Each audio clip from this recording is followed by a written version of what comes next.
Bonjour tout le monde. Nous sommes le mercredi 15 avril, je crois, je suis pas sûr, je vais voir ça dans 2-3 minutes en fait. Nous sommes quasiment au terme de ce Mon prof est un extraterrestre. Il reste plus que 3 petits chapitres, c'est pour ça que je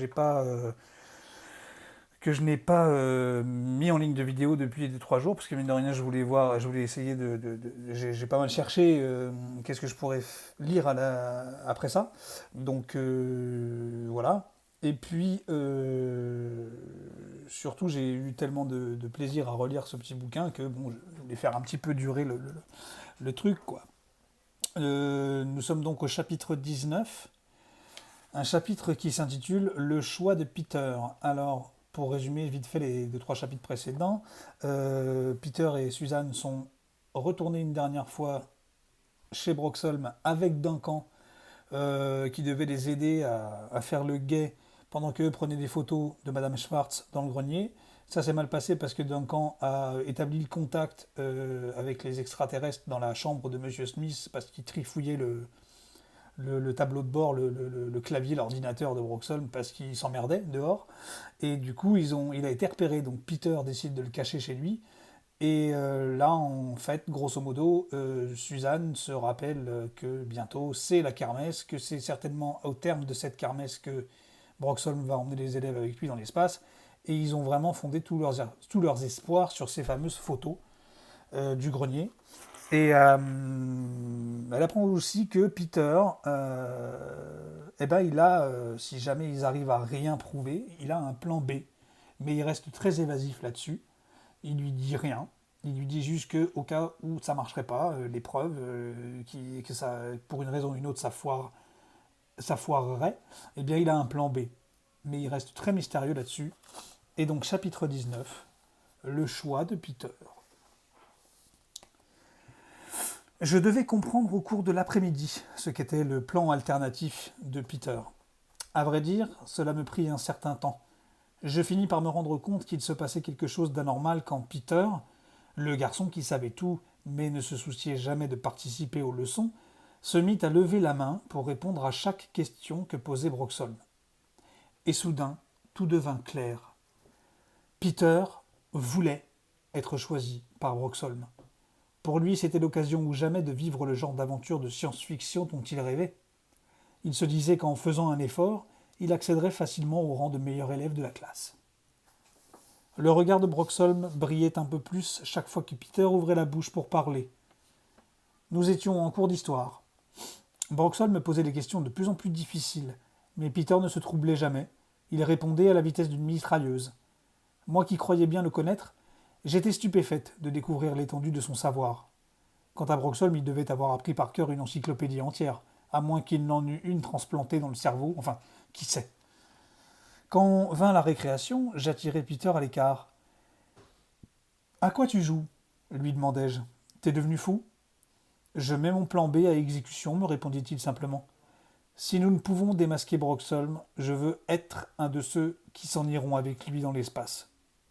Mais oublie ton plan B. Tu ignores ce qu'ils peuvent te faire là-haut. Ils sont méchants. Ça, tu n'en sais rien, objecta Peter. Ils ont kidnappé Madame Schwartz. Il haussa les épaules. Ça ne prouve pas qu'ils nous veulent du mal.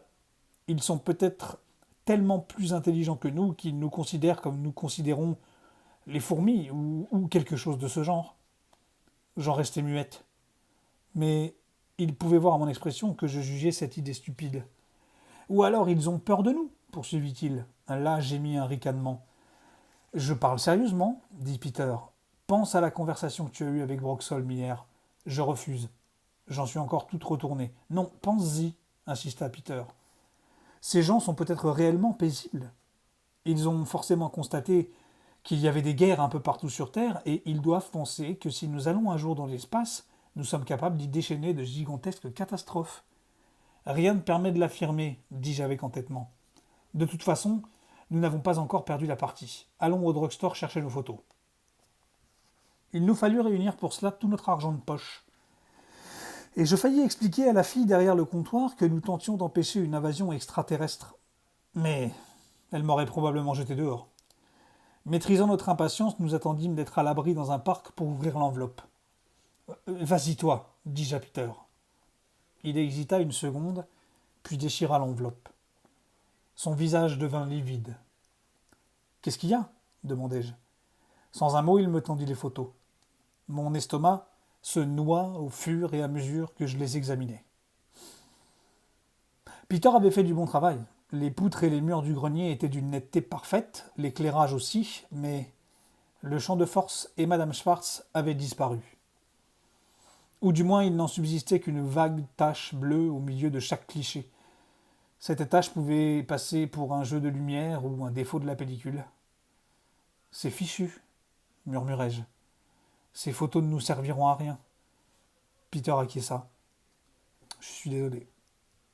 Bah, tu n'y es pour rien, dis-je. Je le sentais aussi déçu que moi. Le jeudi, une grande agitation régna dans toute l'école. Stacy se fit prendre en train de dessiner des cochonneries au tableau. Mike laissa échapper à plusieurs reprises un gros mot qu'il venait d'apprendre de son oncle, un marin. Et Peter leva la main comme un possédé chaque fois que Broxham Smith s'apprêtait à poser une question. Les élèves dits moyens étaient les plus à plaindre, car ils commençaient à croire désormais que notre professeur était bien un extraterrestre. À mon avis, le fait que Peter et moi connaissions la vérité, combiné à celui que nous ne tentions pas désespérément de les convaincre, avait emporté le morceau.